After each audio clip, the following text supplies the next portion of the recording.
Chances are that you live in a country whose money supply is controlled by a privately owned central bank. They have lofty names that attempt to give them a veneer of credibility and being part of the public trust. The Federal Reserve in the US, for example.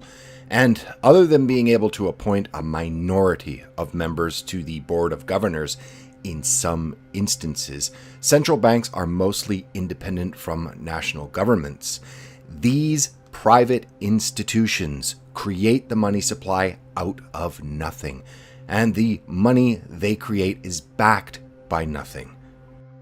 And in this brief video, I'm going to explain why, how, and the reason this is so important to not only you, but to every single person you know.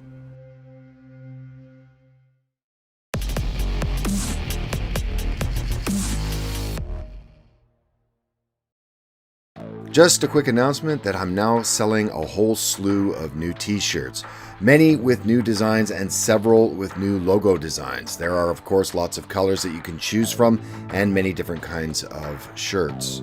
There's the classic logo in red and yellow and white and gray, and new logos that I'm using on the Felix Rex channel, along with a 2020 commemorative shirt written in Japanese katakana. Check them out, there is a link in the description. So thank you very much in advance, and remember to check to see if you're still subscribed, as YouTube has dropped thousands of people from this channel and will continue to do so as we go forward toward November.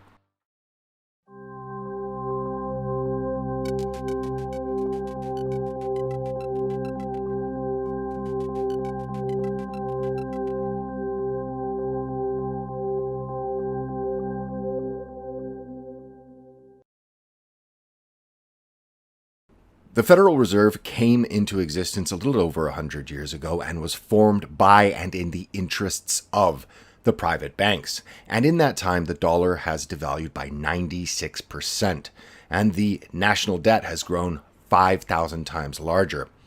What's interesting is that finally, in March 2008, then Chairman Ben Bernanke finally admitted that just 16 years after the Fed was created, it caused the Great Depression that was ended by the Second World War. So it was mostly like, oops, sorry, our bad. We won't do that again. He said that the Fed has learned its lesson. Now, it's very important to understand that the Fed is a privately owned entity, and its shareholders are private banks. Who those shareholders are, however, is mostly unknown, as this information is made as opaque as possible. However, most investigations by independent researchers all point to various banking dynasties as being the key prime movers.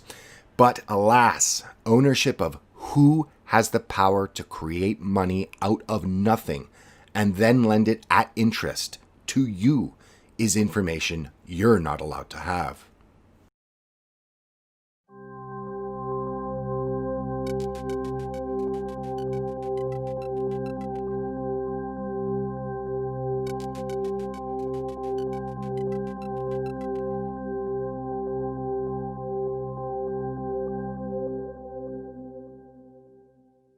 One of the first things the United States does when it invades countries in the name of freedom in this century was to enslave the population with debt via central banks owned by global banking cartels that are integrated into the global financial system. For example, in 2001, the US invaded Afghanistan, and within 2 years, the Afghanistan Bank was established by presidential decree. That president who gave the decree was Hamid Karzai. That's right, the man with ties to Unocal, and the man who was installed by the US a couple of months after the invasion. In 2003, just a few months after the invasion of Iraq, the US didn't even wait for the cover of a puppet government and created the Central Bank of Iraq to, in their words, bring Iraqi's legal framework for banking in line with international standards.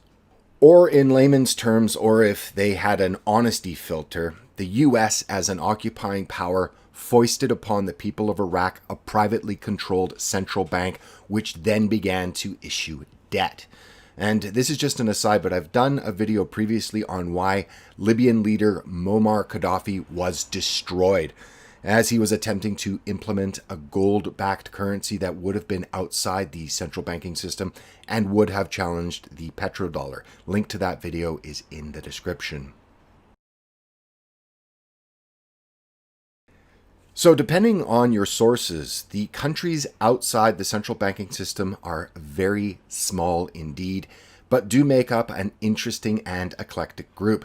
The two remaining members of the axis of evil, North Korea and Iran, as well as the country with the longest sustained economic sanctions the US has applied to anywhere in the world, Cuba, and the broken and devastated nation of Syria, where the US has backed rebel groups that seek to overthrow the regime even in 2020. And this is despite the horrific crimes against the Syrian people that these rebel groups have committed. But obviously, in the real world, none of this matters because money is in play. Large sums of money. And it's absolutely clear that many of the central banks of the world are controlled by private banking cartels. However, there is no institutional will, despite the obvious problems that exist with a private institution having power to create debt-backed currency out of nothing and then loaning it at interest. Even though it is a critical issue that affects every person within the borders that these central banks control, I can think of nowhere in the world where there is even a political movement, a squeak, if you will, to break, shut down, or even reform a national central bank. By design, politics in the West are focused on things like guns, abortion, LGBT rights, feminism, failing schools, hard drugs, soft drugs, the failing welfare state, and currently in the United States, riots, looting, and violence based on race relations or lack thereof, and the mass uncontrolled immigration from developing countries that's supposed to fix all of these issues.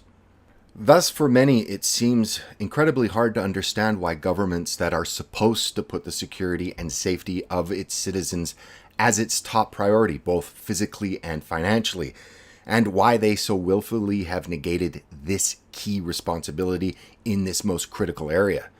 But the reason is obviously clear. Those that have the power to create money care little for those who control the government at any given time. Central banks control the money supply, but it is the commercial banks that create most of the money via fractional reserve banking, meaning banks only hold a fraction of the amount of its deposit liabilities on hand. Banks then create more money by loaning out money they do not have, and then they do so at interest, and thereby create debt. Our currency is created in debt, and our debt, whether personal or public, is created out of nothing, with the creation of interest on something created out of nothing, or however you'd like to say it.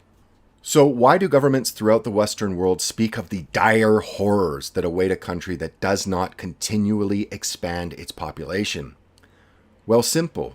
With falling populations, banks have fewer people to issue debt to, and an even more difficult problem for the banks is that most people throughout the Western world are maxed out on their ability to carry debt.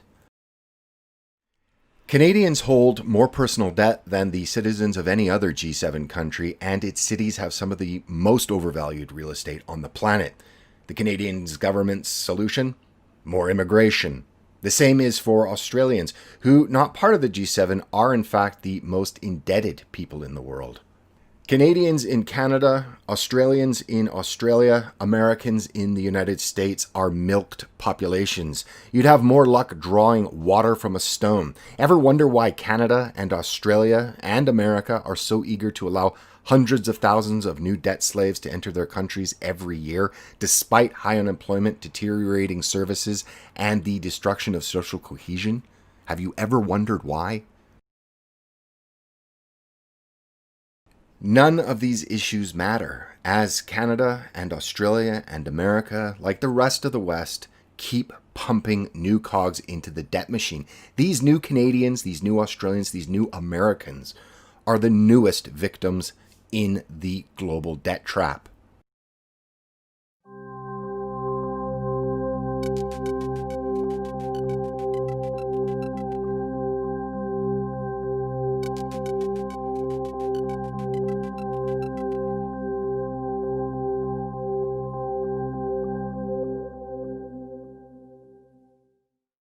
The gutting of the middle class everywhere and the creation of McJobs and a gig workforce forces people into endless years of seeking credentialism in the hope of getting a better job, and thus more student loans and more debt, and now the student loan crisis. More people are struggling means more people on government assistance, means more people will vote to expand the welfare benefits, thus more national debt.